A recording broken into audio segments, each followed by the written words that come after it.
चलिए, आज का जो वीडियो है वो मुख्य रूप से आपके लिए एक लक्ष्मण बूटी के रूप में काम करेगा। लक्ष्मण बूटी कहने का मतलब मेरा यह होता है कि बहुत ही कम समय में अधिक से अधिक अंक कैसे हासिल किया जा सकता है, उसी की हम आपको ट्रेनिंग देने वाले हैं भैया। क्या है कि ट्रेनिंग देने से पहले हम एक बात कहना चाहेंगे कि अभी तक अगर मान लीजिए कि लाइक और सब्सक्राइब वाला बटन नहीं ठोके हैं तो ठोक दीजिए, क्योंकि ठोकने का ट्रेनिंग लेते रहिए। हम लाइक और सब्सक्राइब की बटन की बात कर रहे हैं। आगे अगर हम बढ़ें तो सबसे पहले समय सीमा को देखते हुए, ताकि ज्यादा वीडियो आपके लिए बोरिंग ना रहे। और एक चीज और, वीडियो शुरू करने से पहले आपको हम बता देना चाहते हैं कि याद करने का झंझट नहीं है। हाँ, बस चिल मूड में आपको देखना है और मजा लेना है। बात समझ रहे हैं? इसी में आपको बिहार बोर्ड में जो है सो बायोलॉजी में ना अधिक से अधिक अंक हासिल हो सकता है। चलिए सबसे पहले शुरू करते हैं। बायोलॉजी में क्या है ना कि बायोलॉजी अगर हम 12th की बात करते हैं तो 12th की बायोलॉजी में कुल चैप्टर की जो संख्या है, चैप्टर की अगर हम संख्या की बात करें तो कितना चैप्टर है? 16 चैप्टर है। 16 चैप्टर का हम बताएं आपको तो अलग अलग चैप्टर का अलग अलग कोडिंग है, जिसके तहत हम क्या कर सकते हैं, उसका अध्ययन कर सकते हैं, जिसकी ट्रेनिंग आपको हम आगे देंगे। लेकिन फिलहाल में अगर बात कर लें तो सबसे पहले हम चैप्टर 1 से शुरू करेंगे और चैप्टर 1 से जानेंगे कि किस तरीके से चैप्टर 1 में कौन कौन से टॉपिक को हमें पढ़ना है, कौन कौन से टॉपिक को नहीं पढ़ना है और किस टॉपिक को किस तरीके से पढ़ना है, उसकी ट्रेनिंग भी आपको देंगे। उधर डिस्प्ले लगा हुआ है, डिस्प्ले पर हम ये चेक करते रहते हैं कि साउंड सही से जा रहा है कि नहीं जा रहा है। समझ रहे हैं बातों को? थोड़ा इलेक्ट्रॉनिक गैजेट्स है ना, समय समय पर इसका भंगठी उंगठी होते रहता है। आज की क्लास लाइव चलता है लेकिन क्या कहें, अब वाईफाई नहीं है जिसकी वजह से नहीं चल रहा है। वो कह रहा है वहां से कि भाई सर्वर डाउन है, तो ई डाउन है, तो वो डाउन है। खैर कोनो दिक्कत नहीं है, आपके लिए हम अभी हैं, रिकॉर्ड करके तब उसको अपलोड किया जाएगा यूट्यूब पर, कोई दिक्कत नहीं है, मोबाइल के थ्रू। चलिए मुद्दे की बात करते हैं। सबसे पहले अगर हम चैप्टर 1 की बात कर लें, चैप्टर 1 की बात करें, चैप्टर 1 में हमें पढ़ना क्या क्या है। चैप्टर 1 का भाई सबसे पहले इसको आप नोट करते चलिएगा। जितना चीज हम बोलते जाएंगे ना उसको आप नोट कर लीजिएगा। जहां बोलेंगे नोट नहीं करना, उसको नोट नहीं करना है। सबसे पहले आप कॉपी निकालिए और कॉपी में लिख लीजिए चैप्टर 1। ठीक है, चैप्टर 1 लिखने के बाद इसका नाम लिख लेना है आपको। चैप्टर का नाम क्या है? Reproduction in organism. Reproduction in organism. अगर हिंदी में बात करें तो इस चैप्टर का नाम हो गया जीवों में जनन।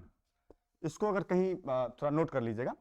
इस चैप्टर में मुख्य रूप से आपको पढ़ना क्या क्या है सो देख लीजिए। इस चैप्टर में सबसे पहले आपको पढ़ना है क्या चीज कि जनन क्या है।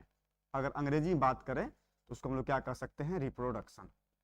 ठीक है, उसके बाद जनन का ही आपको टाइप पढ़ लेना है कि जनन कितने प्रकार के होते हैं। इसमें हम लोग पढ़ते हैं सेक्सुअल रिप्रोडक्शन और पढ़ते हैं सेक्सुअल रिप्रोडक्शन, यानी कि अलैंगिक और लैंगिक। उसके बाद हम लोग इस चैप्टर में क्या क्या पढ़ना है भाई? इसका हमें क्या करना है? अलैंगिक का ही हमें याद रखना है, प्रकार पढ़ लेना है। ठीक है, इतना कुछ जानने के बाद हमें एक टॉपिक एक्स्ट्रा पढ़ लेना है, जिसको हम लोग क्या कहेंगे? क्लोन कह देंगे। यहां तक में कोई दिक्कत? कभी कभार एक और एक्स्ट्रा टॉपिक हम लोग करते चलेंगे, ऐड करते चलेंगे। पहले इतना आप नोट कर लीजिए। उसके बाद एक सेकंड पॉइंट बनाइएगा क्लोन के बारे में। क्लोन के बाद ऐसे लिखिएगा, उसके बाद लिख देना है जलकुंभी के बारे में, यानी क्लोन, CLONE, क्लोन कह देंगे इसको। इसको वाटर हाइसिंथ कह सकते हैं, वाटर हाइसिंथ कह देंगे। उसके बाद इसी चैप्टर में हमें पढ़ना है किसके बारे में? बांस के बारे में, यानी कि बैम्बू के बारे में। बात समझ में आ रहा है? उसके बाद हमें पढ़ना है क्या चीज? लैंगिक जनन की घटनाओं के बारे में। लैंगिक जनन की घटना के बारे में, यानी कि अंग्रेजी में बात करें तो इवेंट इन सेक्सुअल रिप्रोडक्शन। ठीक है, उसके बाद लास्ट पढ़ लेना इसी चैप्टर में हमें, जिसको हम लोग कह सकते हैं सजीव प्रजक और अंड प्रजक। अंग्रेजी में बात करें तो विविपेरस और ओविपेरस के बारे में। बात समझ में आ रहा है? सब कुछ मेरे हिसाब से सही आ रहा है। यहाँ पर यहाँ पर हमने क्या क्या लिखा है सो आप देख लीजिए। यहाँ पर थोड़ा लाइट आ रहा होगा, वैसे हम यहाँ पर अभी अब दिख रहा होगा स्पष्ट रूप से। पहला चैप्टर में इतना आप नोट कर लीजिए। पहला चैप्टर लिख करके इतना ही चीज आपको नोट करना है। सबसे पहले लिख लेना है जीवों में जनन। उसके बाद लिखना है जनन ऐसे कर दीजिए और लिख दीजिए लैंगिक, अलैंगिक और लैंगिक, यानी कि असेक्सुअल और सेक्सुअल। उसके बाद अलैंगिक का हमें प्रकार पढ़ना है। प्रकार के बाद हमें क्लोन यहाँ पर लिखे हुए हैं, थोड़ा लाइट आ रहा होगा लेकिन आप लिख लीजिए क्लोन पढ़ना है, यानी कि उसके बाद जलकुंभी पढ़ना है, उसके बाद बांस के बारे में कुछ जानकारी लेंगे, लैंगिक जनन की घटनाओं यानी कि इवेंट इन सेक्सुअल रिप्रोडक्शन के बारे में कुछ जानेंगे, उसके बाद हम लोग जान लेंगे सजीव प्रजक और अण्डप्रजक, हो गया चैप्टर समाप्त हो गया। इतना ही हमें इस चैप्टर में जानना है, इसको थोड़ा नोट कर लीजिए। उसके बाद बारी बारी से सभी टॉपिक का हम लोग क्या करेंगे, चर्चा करेंगे। इसको पहले अगर समय मिले तो वीडियो को रोक लीजिए कहीं पर और उसको क्या करिए, धराधर तरीका से आप क्या करते चलिए कि नोट करते चलिए, ठीक है ना। चलिए आगे बढ़ते हैं। अब आगे बढ़ने से पहले सबसे पहले हम लोग क्या करेंगे कि सबसे पहले हम लोग जनन के बारे में जानेंगे। इस चैप्टर में हम सबसे पहले क्या जानना है, जनन के बारे में जानना है कि जनन क्या है और जनन किसे कहेंगे। तो सबसे पहले हम लोग क्या करेंगे कि जनन को जानेंगे और जनन को कैसे समझेंगे, उसके लिए हमें क्या करना है, यहाँ पर एक लिखते चलना है।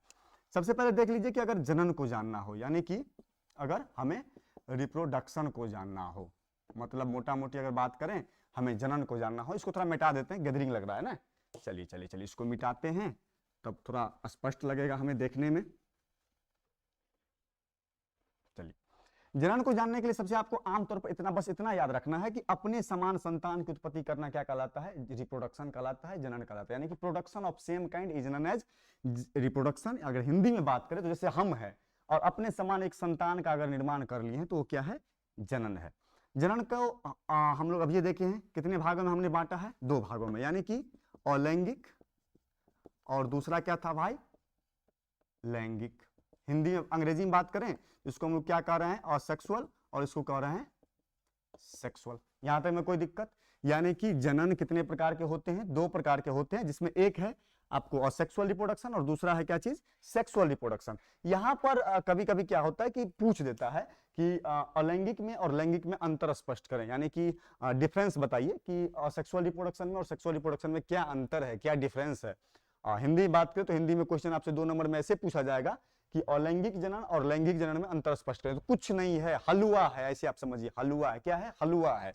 नॉर्मली हम क्या कर सकते हैं कि इसमें सिंगल पेरेंट भाग लेंगे, यानी कि एक जनक के पास यह क्षमता होता है कि वह संतान की उत्पत्ति कर सकता है, जबकि इसका अगर बात करें तो इसमें कितने जनक भाग लेंगे, इसमें 2 जनक भाग लेंगे, यानी कि 2 जीव मिल करके, यानी कि मेल और फीमेल मिल करके संतान की उत्पत्ति करेंगे। इसकी अगर बात करें भाई तो इसमें क्या होता है कि गैमीट का निर्माण नहीं होता है। गैमीट मतलब युग्मक, युग्मक का नहीं बनता है, लेकिन इसमें क्या होता है कि गैमीट युग्मक क्या होता है कि बनता है। युग्मक किसको कहते हैं, यहां पर देख लीजिए।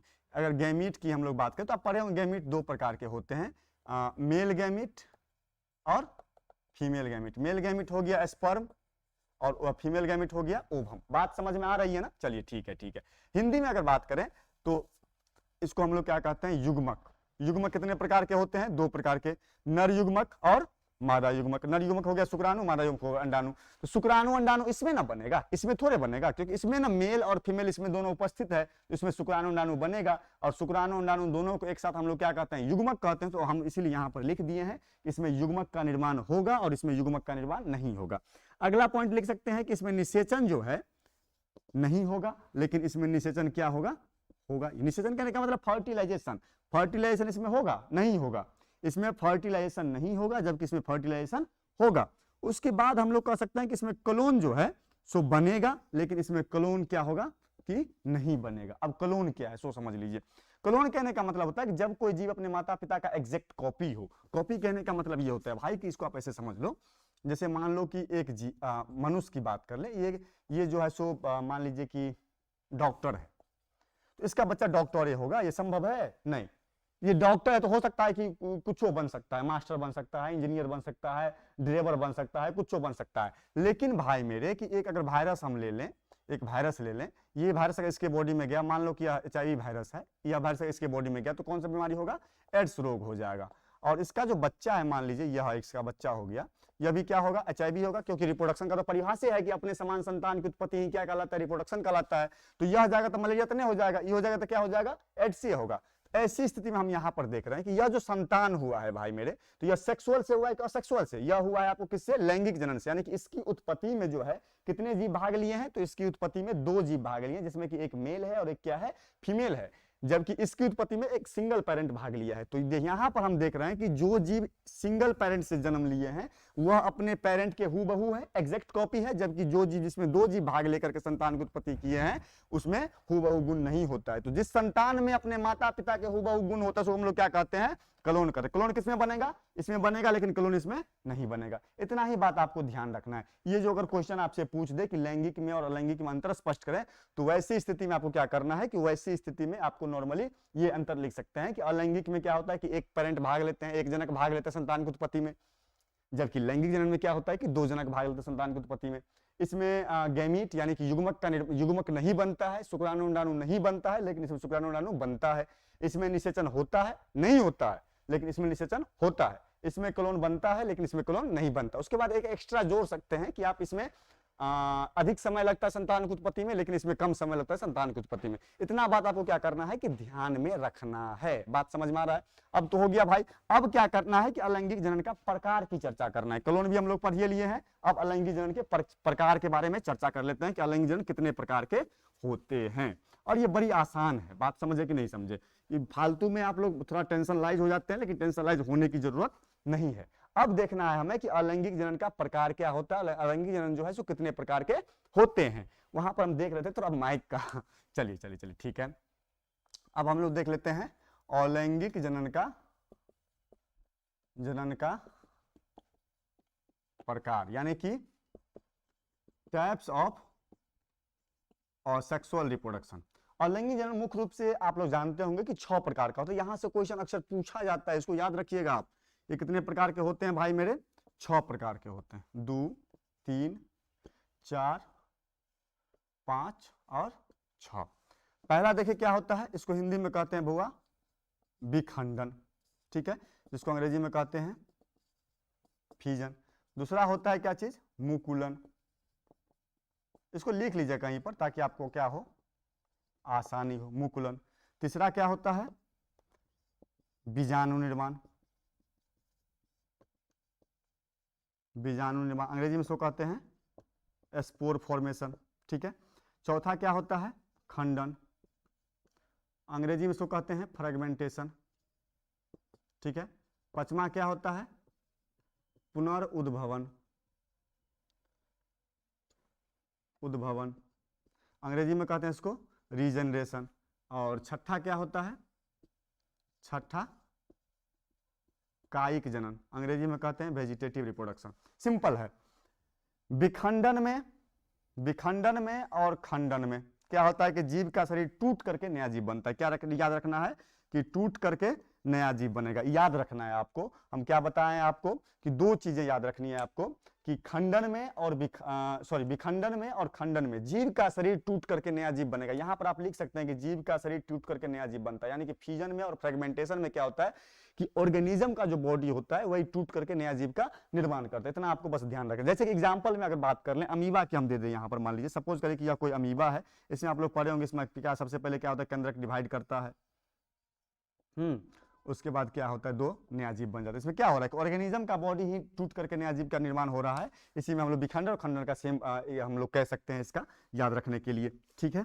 चलिए दूसरा अगर हम लोग बात कर लें, दूसरा क्या है बुआ? मुकुलन। मुकुलन में कुछ नहीं होता, अंग्रेजी में क्या करें? बर्डिंग ना, तो जिसमें बर्ड के द्वारा नया जीव का निर्माण होता है उसको हम लोग क्या कहते हैं? बर्डिंग कहते हैं। इसमें जैसे कि एग्जाम्पल में याद रखना है ईस्ट के बारे में।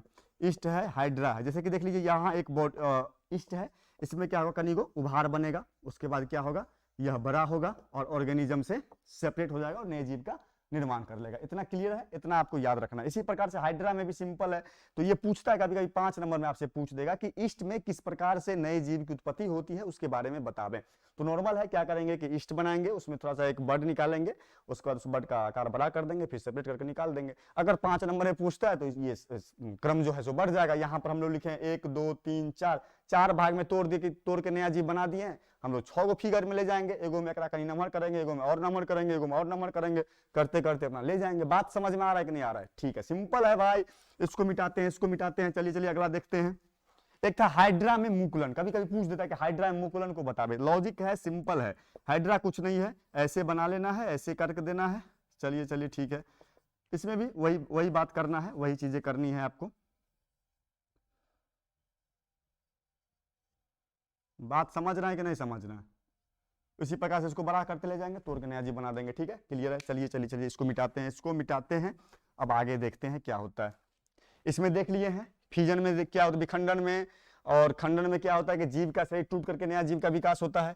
मुकुलन में क्या होता है कि बॉडी के शरीर यानी किसी भी जीव के शरीर पर छोटा सा उभार बनता है, वही फिर बड़ा होकर के नया जीव का विकास कर लेता है। उसका बीजाणु निर्माण में सिंपल है कि स्पोर के द्वारा नया जीव का विकास होता है। जैसे कि मान लीजिए कोई जीव है, इसमें जब प्रतिकूल परिस्थिति आती है इसके ऊपर एक पुट्टी बन जाता है या डिवाइड करते रहता है, 1 से 2, 2 से 4, 4 से 6। जब अनुकूल परिस्थिति आती है यानी कि फेवरेबल कंडीशन आता है, या टूट करके धर के सोहरा करके नया जीव का विकास कर लेता है। ये क्लियर है। अब है बुआ क्या चीज, ये तो हो ही गया है। अब है पुनर्उद्भवन यानी कि रीजनरेशन। सिंपल है, इसमें रीजनरेट होता है कोई भी चीज, यानी कि अगर मान जैसे गिरगिट्टी का नेंगड़ी क्या हुआ, कट गया तो फिर से आ गया। तो वही लॉजिक इसमें सिंपल है कि भाई जब किसी भी ऑर्गेनिज्म में, किसी भी जीव में मान लीजिए कि नया फिर से आ रहा है कोई चीज, कोई भी अंग आ रहा है, या फिर कोई उत्तकें आ रही है, कोई क्षतिग्रस्त उत्तक आ रहा है, कोई क्षतिग्रस्त टिश्यू आ रहा है, तो उसी प्रकार के जनन को हम लोग क्या कहते हैं, पुनर्उद्भवन कहते हैं, रीजनरेशन कहते हैं। एक होता है वो कायिक जनन। इसमें सिंपल लॉजिक है कि एक पौधा है, पौधा कहीं किसी भाग से अगर मान लो कि नए पौधे का विकास हो रहा है, चाहे पत्ती के माध्यम से हो रहा हो, या फिर जड़ के माध्यम से हो रहा हो, तना के द्वारा हो रहा हो, बीज के द्वारा हो रहा हो, अखुआ के द्वारा हो रहा हो, टहनी के द्वारा हो रहा हो, तो उसी प्रकार के जनन या प्रजनन को हम लोग क्या कहते हैं, कायिक जनन कहते हैं। यहां तक का लॉजिक क्लियर है। एक टॉपिक छूट गया था, सॉरी, यहाँ पर याद आ गया। कायिक जनन वाला में ही आप एक जगह इसी में कहीं पर लिख दीजिए ना, कहीं पर आप लिख दीजिए उत्तक संवर्धन, एक अगला पॉइंट बना करके, और लिख दीजिए उत्तक संवर्धन। बात समझ में आ रही है? या फिर सूक्ष्म प्रजनन, सूक्ष्म प्रजनन। इसको कहीं पर फुक्का बना के हो या डिब्बा बना के हो, आप कहीं पर क्या करिए, इसको लिख दीजिए, नोट कर दीजिए। ये पूछता है अक्सर, भाई समझ रहे हैं ना बातों को? हाँ ठीक है, ठीक है, चलिए आगे बढ़ते हैं। तो कायिक जनन को आपको क्या कर लेना है कि नोट कर लेना है। कायिक जनन क्या है, कैसे क्या कहते हैं उसको, सिंपल है इसमें। चलिए चलिए आगे बढ़ते हैं। एक बार इसको हम दोहरा देते हैं ताकि आपको क्या हो जाए कि याद हो जाए। अलिंगी जनन का प्रकार पर थे कितने प्रकार का, 6 प्रकार का। बार बार कह रहे हैं, लक्ष्मण बूटी है, बहुत ही कम समय में हमें एग्जाम में अधिक अंक हासिल करना है। कैसे करना है, उसी चीज को आपको थीम दे रहे हैं। याद नहीं करना है, बस आपको देखते रहना है और बड़ी गंभीरता से देखना है, और बड़ी आसानी से आप क्या कर सकते हैं, समझ सकते हैं, ऐसा मेरा मानना है। चलिए, अलिंगी जनन के प्रकार के बारे में पढ़ रहे थे। कितना प्रकार था, 6 प्रकार था, जिसमें हम लोग पहला देख रहे थे विखंडन, दूसरा है मुकुलन, तीसरा है बीजाणु निर्माण, और चौथा है खंडन, पांचवा है पुनर्उद्भवन, और छठा है कायिक जनन। विखंडन की अगर हम लोग बात कर लें तो विखंडन में क्या होता है, विखंडन और खंडन दोनों क्या है, सेम है। विखंडन समझने के लिए एग्जाम के दृष्टिकोण से बता रहा है, विखंडन और खंडन में हमें क्या करना है कि जीव के शरीर को तोड़ करके नया जीव का विकास कर देना है। मुकुलन में क्या होता है, बर्डिंग में, कि बर्ड के द्वारा नया जीव का विकास हो रहा है। बीजाणु निर्माण यानी कि स्पोर फॉर्मेशन में क्या होता है कि स्पोर के द्वारा नया जीव का निर्माण हो रहा है। पुनर्उद्भवन में क्या होता है, एक सिंपल लॉजिक है, रीजनरेशन है, रीजनरेट हो रहा है, यानी कि किसी भी ऑर्गेनिज्म का कोई भाग जो है टूट करके नया भाग का विकास कर रहा है। वैसे ये जनरली आमतौर पर फ्लैट वर्म वगैरह में पाई जाती है, गिरगिट्टी का नेंगड़ी सब में। हाँ, गिरगिट्टी बुझ रहे हैं ना, एगो दूगो बुझता है छिपकली। चलिए ठीक है, ठीक है, ठीक है। कायिक जनन की अगर हम लोग बात कर लें तो जब पौधा के किसी भाग से नया पौधा का विकास होगा तो वैसी स्थिति को ही हम लोग क्या कहते हैं, कायिक जनन या प्रजनन कहते हैं। इसी संबंधित एक टॉपिक है जिसको हम अभी बताएं कि आप नोट कर लीजिए, उत्तक संवर्धन या सूक्ष्म प्रजनन। इसको पहले मिटा लेते हैं, कहीं पर अगर डाउट हो तो आप कमेंट बॉक्स में कमेंट कर सकते हैं। वैसे हम प्रयास कर रहे थे कि इस वीडियो को लाइव चलाएं, लेकिन वही डाटा देख रहे हैं। डाटा में क्या था कि कुछ थोड़ा था, कैसे कैसे समस्या था। उनको जब हमने कॉल किया, वाईफाई जो देते हैं, सर्विस देते हैं, तो उन्होंने बताया कि कभी भी आ सकता है। इसलिए मेरा नजर उस पर टिका हुआ है कि भाई अगर अभी भी अगर डाटा आ जाता है तो हम क्या कर सकते हैं, इसको लाइव चला सकते हैं, ताकि बच्चे का कॉन्सेप्ट जो है बेहतर ढंग से क्या हो पाए, क्लियर हो पाए। लेकिन खैर कोई बात नहीं, चलिए इसको हम अपलोड करेंगे। नेक्स्ट डे का क्लास होगा उसमें हम लोग फिर से लाइव चलाएंगे, कोई दिक्कत वाली बातें है नहीं। इसको पहले मिटा लेते हैं, ठीक है। चलिए, यहां पर हमें पढ़ना है कायिक जनन का जो एक प्रकार है, जिसे हम लोग कह सकते हैं कि कृत्रिम कायिक जनन या प्रजनन कहते हैं उसको, यानी कि artificial method of vegetative reproduction. इसमें आता है वो एक टॉपिक है जिसका नाम है क्या चीज, उत्तक संवर्धन या सूक्ष्म प्रजनन। अंग्रेजी वाले लिख लीजिएगा टिश्यू कल्चर या माइक्रो प्रोपेगेशन। बात समझ रहे हैं? चलिए, यहां पर आप एक हेडिंग दे दीजिएगा जिसको हम लोग कहते हैं, सॉरी, उत्तक संवर्धन या सूक्ष्म प्रजनन। सूक्ष्म प्रजनन इसको अंग्रेजी में कहते हैं टिश्यू कल्चर, टिश्यू कल्चर, या इसको कहते हैं माइक्रो प्रोपेगेशन, माइक्रो प्रोपेगेशन। ये सिंपल लॉजिक है, इसके बारे में अक्सर पूछ देता है, 5 नंबर में पूछता है, कनी मनी नहीं, 5 नंबर में पूछता है। इसमें कुछ कटर नहीं है, सिंपल। देखिए आपको क्या करना है कि इसमें ये अगर पूछ देता है, आपसे ऐसे पूछेगा कि उत्तक संवर्धन क्या है, या कायिक जनन या कायिक प्रजनन क्या है, तो आपको क्या करना है कि एक पौधा बना देना है। एक पौधा में से तना टहनी काट लेंगे, टहनी काट करके कैसे, सो देख लीजिए, देख लीजिए, सिंपल लॉजिक है। एक हम लोग क्या करेंगे, एक पौधा बनाएंगे, एक पौधा बना दिए, चलिए ये ए है। इस पौधा में से क्या क्या कनी को तना काट लिए भाई। इस तना को क्या करेंगे, एक बीकर में रख दिए, बीकर में रख दिए हैं। इसमें कुछ जलीय माध्यम रख दिया। अब जलीय माध्यम क्या खोजेगा अपना, जिसको भाई खोजना है खोजेगा, हमें एग्जाम की व्यू से तैयारी करना है। चलिए इसमें जलीय माध्यम रख दिए हैं, या आप कह सकते हैं कि एक तरल पदार्थ रख दिया। तरल पदार्थ क्या है, खोजते रहो भाई, इसमें रख दिए हैं। उसके बाद अगला बीकर में क्या होगा भाई, इसमें तो जड़ का विकास हो जाएगा। जड़ का विकास हो गया तो कहीं को पत्तों निकाल दीजिए, पत्ता जड़ का विकास हो गया। अब हो सकता है मे भी कि आप क्या कर सकते हैं, पौधा को निकाल लीजिए, ठीक है। उसके बाद आप क्या करिए कि गमला लीजिए, गमला ले लिए। उसके बाद इस पौधा को हम लोग क्या करेंगे, उसमें लगा देंगे। खत्म है कहानी, इतना ही है। ए हो गया, बी हो गया, सी हो गया, डी हो गया, ई हो गया और एफ हो गया। ये इसी तरीका से बनेगा। अब हम लोग क्या करेंगे, इतना फिगर बनाने के बाद नीचे में क्या लिख देंगे कि ऊपर किए गए फिगर में नीचे जो हम ऊपर जो किए उसको नीचे लिख रहे हैं भाई। बात समझ रहे हैं कि नहीं समझ रहे हैं, यानी कि ऊपर वाला फिगर में जो हम किए ना उसको नीचे लिख रहे हैं। तो ए में क्या लिखेंगे कि एक जनक पौधा लिए, एक पेरेंट प्लांट लिए, उसमें से एक तना को काटे हैं। सी में क्या लिखेंगे, कुछ तना को हम लोग एक बीकर में डाले हैं जिसमें कि एक लिक्विड सब्सटेंस डाले हैं। उसका उसमें कुछ रूट सिस्टम और कुछ शूट सिस्टम का विकास हुआ है, यानी कुछ जड़ का विकास हुआ है, कुछ पत्ता का विकास हुआ है। उसके बाद उस पौधे को हम लोग क्या किया, उसमें से निकाल लिए हैं, उस पौधे को गमला में लगा दिए। सिंपल लॉजिक है। अगर 5 नंबर बनाना हो, नहीं पूर रहा है तो इसको बढ़ाते चलेंगे। वो में जड़ का विकास करेंगे, अगला में क्या करेंगे, जड़ के अलावा हम लोग क्या करेंगे, कुछ दूगो तना ठेड़ और बढ़ा देंगे, दूगो पत्ता और जोड़ देंगे उसमें। बात समझ रहे हैं ना, क्लियर है, कुछ नहीं है इसमें।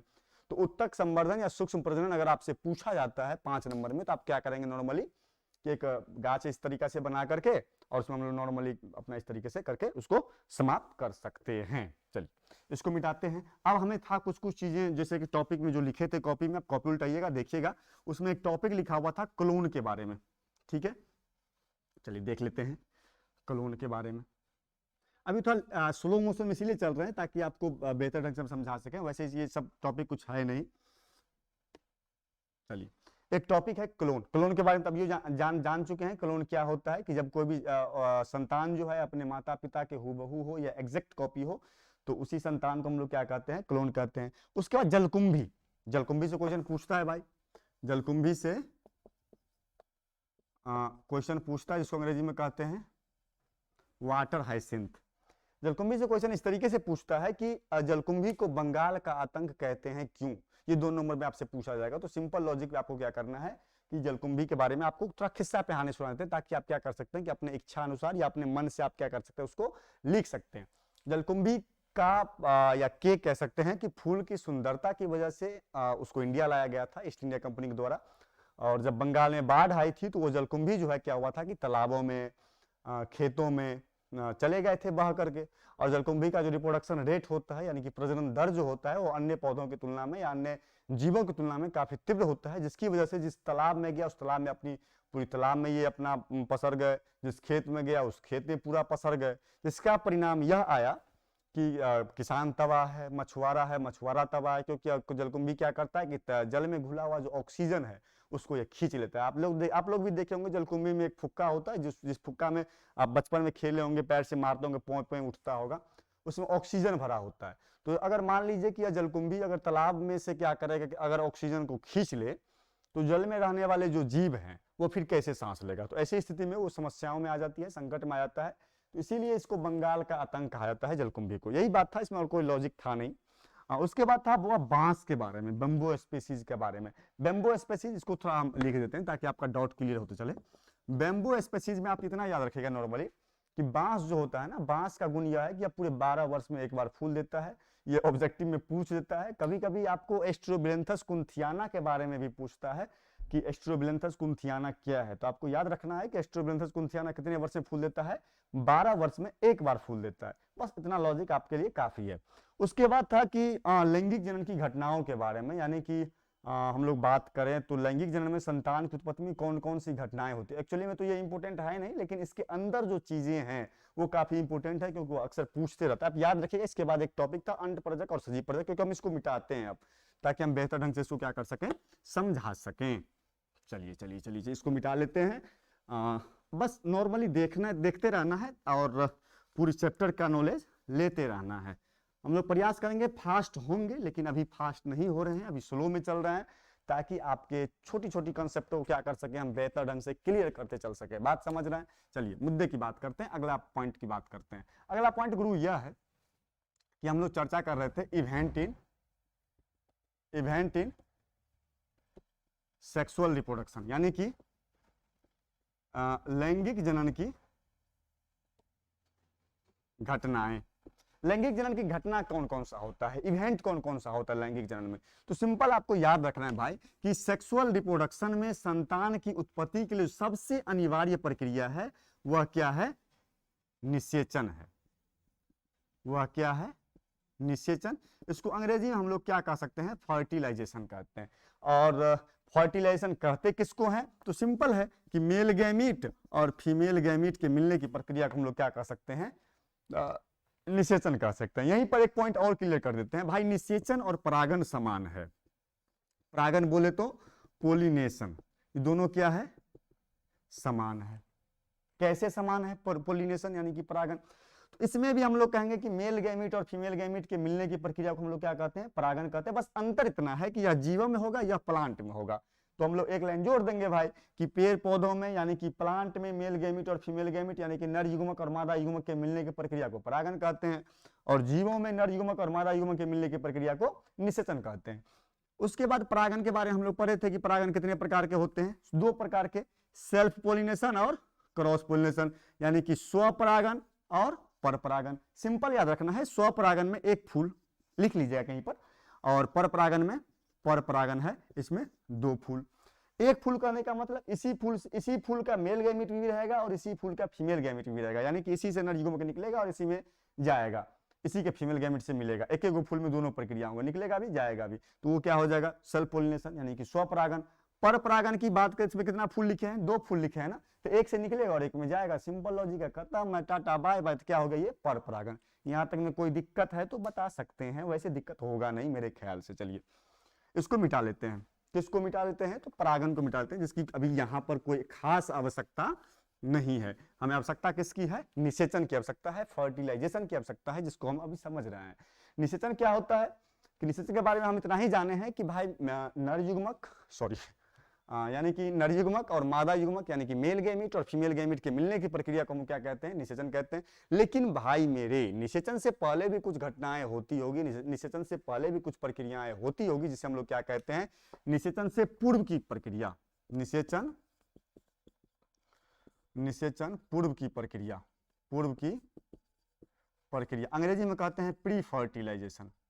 बात समझ में आ रहा है? और निषेचन के बाद भी, यानी शुक्राणु अंडाणु मिल गया तो बच्चा थोड़े बन गया भाई, इसके बाद भी कुछ घटना होता होगा, जैसे हम लोग क्या कहते हैं? निषेचन की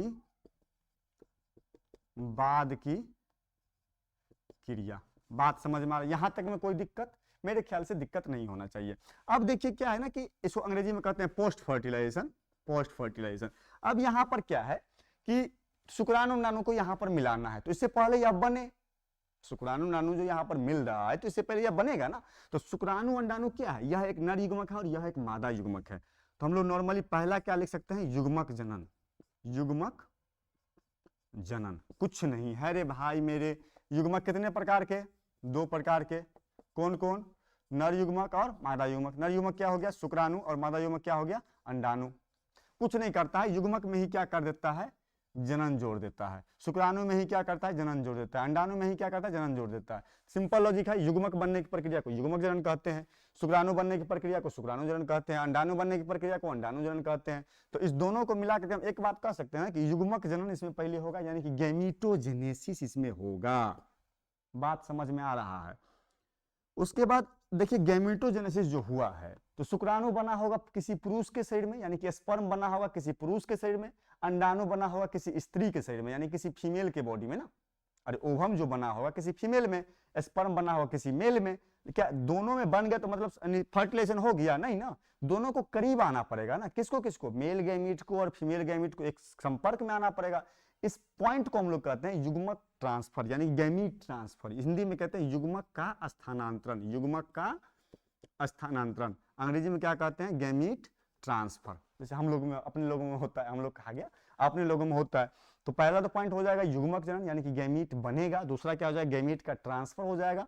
जैसे ही गैमीट ट्रांसफर हुआ तो क्या हो जाएगा, फर्टिलाइजेशन हो गया। जैसे ही फर्टिलाइजेशन हुआ इसके बाद की घटना किस में आ जाएगा, इसमें आ जाएगा। जैसे शुक्राणु मिलता है तो क्या कोशिका बनता है, जिसको हम लोग क्या कहते हैं, जायगोट कहते हैं, हिंदी में क्या कहते हैं, युग्मनज। इससे पहला घटना क्या हो जाएगा, युग्मनज का निर्माण होना, यानी कि जायगोट फॉर्मेशन। बात समझ में आ रहा है। अब इस एक कोशिका से क्या बनेगा बुआ, एक बेबी बनेगा, बेबी जो भी कह सकते हैं। इस प्रक्रिया को हम लोग क्या कहते हैं, एम्ब्रियोजेनेसिस कहते हैं। दूसरा घटना क्या हो जाएगा इसमें, एम्ब्रियोजेनेसिस, यानी कि हिंदी में कहेंगे भ्रूणोद्भव, भ्रूणोद्भव, ठीक है। यानी कि एक कोशिका, किस कोशिका से, युग्मनज से, जायगोट से एक शिशु के बनने की प्रक्रिया को हम लोग क्या कह सकते हैं, भ्रूणोद्भव, अंग्रेजी में कहते हैं एम्ब्रियोजेनेसिस। जब यह बच्चा पूर्ण रूप से कंप्लीट हो जाएगा, 9 माह में बन करके तैयार हो जाएगा, तो मां के गर्भ से बाहर आएगा, उस घटना को हम लोग क्या कह सकते हैं, पार्चुलेशन, यानी कि प्रसव कहेंगे। जब प्रसव की प्रक्रिया हो गई थी, मां के स्तन ग्रंथियों से क्या होगा कि दुग्ध बाहर आएंगे, उस प्रक्रिया को हम लोग क्या कहेंगे, लैक्टेशन कहेंगे, यानी कि दुग्ध स्रवण कहेंगे। यहां तक में मेरे ख्याल से कोई दिक्कत नहीं होनी चाहिए। अगर दिक्कत है तो भाई लाइव थोड़ी है, इसको आप फिर से बैक करके देख सकते हैं, एक बार उसे हम फिर से समझा देते हैं आपको कि लैंगिक जनन में संतान की उत्पत्ति के लिए नॉर्मली हमें क्या करना है कि जो हमें नहीं क्या करना है, मतलब जो घटनाएं होती है, सबसे इंपॉर्टेंट घटना कौन सा है, निषेचन। निषेचन किसको कहते हैं, शुक्राणु अंडाणु के मिलने की प्रक्रिया को हम लोग क्या कहते हैं, निषेचन कहते हैं। निषेचन से पहले भी कुछ घटना होता है जिसे हम लोग क्या कहते हैं, निषेचन पूर्व की घटना कहते हैं, जिसको अंग्रेजी में कहते हैं प्री फर्टिलाइजेशन, जिसमें 2 घटनाएं आती है। पहला होता है गैमीटोजेनेसिस, यानी गैमीट का बनना, जिसमें कि स्पर्म और ओवम बनेगा अलग अलग बॉडी में। स्पर्म बनेगा मेल के बॉडी में, ओवम बनेगा फीमेल के बॉडी में, यानी शुक्राणु बनेगा नर के शरीर में, अंडाणु बनेगा मादा के शरीर में। युग्मक का स्थानांतरण होता है, यानी कि मेल गैमीट और फीमेल गैमीट दोनों एक साथ संपर्क में आते हैं, करीब आते हैं। जैसे ही गैमीट एक दूसरे करीब आए, एक प्रक्रिया होती है जिसको हम लोग क्या कहते हैं, निषेचन कहते हैं। निषेचन हुआ, उसके बाद निषेचन की बाद की घटना होना शुरू हो जाता है। शुक्राणु मिलने के बाद एक नया कोशिका बनता है, जिसको हम लोग जायगोट कहते हैं, जायगोट फॉर्मेशन, या हिंदी में कह सकते हैं युग्मनज का निर्माण। इस सिंगल कोशिका से एक शिशु का विकास होता है, जिस प्रक्रिया को हम लोग क्या कहते हैं, भ्रूणोद्भव कहते हैं, अंग्रेजी में एम्ब्रियोजेनेसिस कहते हैं। जब बच्चा पूर्ण रूप से मां के गर्भ में विकसित हो गया, 9 माह प्लस माइनस 10 दिन के बाद, तो उसको हम लोग कहते हैं पार्चुलेशन, यानी कि डिलीवरी कहते हैं। उसके बाद जैसे ही डिलीवरी हो गया, पार्चुलेशन हो गया, प्रसव हो गया, उसके बाद उस स्त्री के शरीर से उस स्त्री के स्तन ग्रंथियों से दुग्ध बाहर आते हैं, जिस प्रक्रिया को हम लोग क्या कहते हैं, दुग्ध स्रवण कहते हैं। यहाँ कभी कभी क्या होता है, यही इसी पॉइंट पे एक टॉपिक जो अभी आपको हम लिखे थे, वो टॉपिक यह था, एक था वो भी पेरस, जिसको हिंदी में कह रहे थे सजीव प्रजक, सजीव प्रजक, और दूसरा टॉपिक था ओभी पेरस, जिसको हिंदी में कह रहे थे अंड प्रजक। सजीव प्रजक वैसे जीवों को कहते हैं जो अंडा देता है, और अंड प्रजक वैसे जीवों को कहते हैं जो अंडा देता है, सजीव प्रजक वैसे जीवों को कहते हैं जो बच्चा देता है। यानी कि जैसे कि हम आप हुए, हम आप क्या करते हैं कि बच्चा को जन्म देते हैं, हम आप नहीं, मतलब जो स्त्री होती है वुमेन का, वो क्या करती है कि बच्चे को जन्म देती है। और कुछ जीव ऐसे हैं जो बच्चा ना दे करके अंडा देते हैं, जैसे मुर्गी वगैरह है, सांप वगैरह क्या करता है, ये अंडा देते हैं। ये किस में आएंगे, अंड प्रजक में। इस चैप्टर में इतना ही पढ़ना। एक चीज और पढ़ना था जो हम अभी ध्यान आया हमें, ओसी और एमसी के बारे में, ओसी और एमसी के बारे में। इसको ईसी भी कहीं कहीं पर कहता है। सिंपल लॉजिक है, आपको याद रखना है यहाँ पर। ये कभी कभी आपसे अंतर इसको हिंदी में कहते हैं बुआ, इसको कहते हैं मध चक्र, मध चक्र, और इसको कहते हैं मासिक चक्र। इसको पहले मिटा देते हैं, आप कन्फ्यूजिया आ जाइएगा ना। इसको मिटाते हैं ताकि आपको बेहतर ढंग से हम क्या कर सकें, बता सकें, और आप भी बेहतर ढंग से क्या हो सकें, समझ सकें। काफी इंपॉर्टेंट चीजें हैं, और बहुत ही कम समय हम लोग क्या करेंगे, इस चैप्टर को लपेटने वाले हैं। थोड़ा फास्ट चलेंगे, लेकिन ये थोड़ा पहला वीडियो है, जिसकी वजह से हम क्या कर रहे हैं, थोड़ा स्लो मोशन में चल रहे हैं। हमारा अभी गाड़ी स्लो में चल रहा है। मध चक्र और मासिक चक्र के बारे में आपसे कभी कभी पूछ सकता है कि मध चक्र किस में होता है, मासिक चक्र किस में होता है। वैसे मासिक चक्र के बारे में पढ़ने के लिए आपको एक चैप्टर दिया गया है, ह्यूमन रिप्रोडक्शन। तीसरा चैप्टर में हम लोग जानेंगे कुछ थोड़ा मोटा टॉपिक के बारे में। लेकिन नॉर्मली मध चक्र मासिक चक्र के बारे में अगर आपसे पूछ दे तो नॉर्मली क्या करना है, इसमें याद रखना है कि ये चेटंगा में होगा और ये दुतंगा में होगा। बात समझ में आ रहा है, क्या होगा भाई। तो जब कोई भी जीव जनन प्रावस्था में पहुंचती है, तो प्रत्येक माह उसके जनन अंगों में, जनन अंग समझ रहे हैं, जो अंग जनन में मदद करते हैं, उस जनन अंगों में एक चक्रीय परिवर्तन होता है, जिसको हम लोग क्या कहते हैं, अगर इसमें हो रहा है प्राइमेट्स में तो नन प्राइमेट्स में तो मासिक चक्र है, उसमें हो रहा है तो मध चक्र है। बात समझ में आई, सिंपल लॉजिक तुम समझो ना भाई। ये चटंगा में होगा, दुतंगा में, गया भैंस कुत्ता बिल्ला बकरी में ये होगा, मनुष्य चिंपैंजी बंदर उंदर में ये होगा। यहाँ पे में कोई दिक्कत नहीं, दिक्कत इस चैप्टर में आपको उतना ही पढ़ना था। अब आपके पास बातें यह है कि अभी जो आपको हम बताए थे कि चैप्टर में क्या क्या पढ़ना है, जिसको हम यहाँ पर लिख चुके थे और आप भी कॉपी में लिख लिए थे, अब आप देखिए कि जो जो पॉइंट आप लिखे थे उस पॉइंट में कहीं पर भी किसी भी प्रकार का अगर आपको दिक्कत है तो आप पूछ सकते हैं कमेंट सेक्शन में जा करके। बात समझ में आ रहा है? आज के लिए इतना ही। थोड़ा हम भी आज फर्स्ट डे था, थोड़ा हो जाता है ना, बीच में छूट जाता है किसी कारण, बस समझ रहा है, दोबारा आने पर थोड़ा ये हो जाता है। तो कल से हम लोग क्या करेंगे, एक दिन में 3 4 5 6, वैसे कहिएगा तो भाई 10 मिनट में पूरा बायोलॉजी को हम लोग लपेट लेंगे, लेकिन थोड़ा अभी आपको हमें ट्रेंड करना पड़ेगा। कुछ कुछ चीज़ें हैं जिसकी जानकारी हो सकता है मे बी कि आपको ना हो, इसीलिए हम उस टॉपिक की पहले आपको जानकारी देंगे। उसके बाद एक समय आएगा कि आप पूरा चैप्टर को 10 मिनट में समझ जाइएगा, 16 चैप्टर को। एक समय नहीं, 2 से 3 दिन में आपको हम ट्रेंड करने का। आप टेंशन बायोलॉजी का छोड़ दीजिए, आप बात समझ रहे हैं ना? ठीक है, चलिए आज के लिए इतना ही। लेकिन अगर अभी तक आप लाइक और सब्सक्राइब नहीं किए हैं तो उसको कर लीजिएगा। चलिए, धन्यवाद।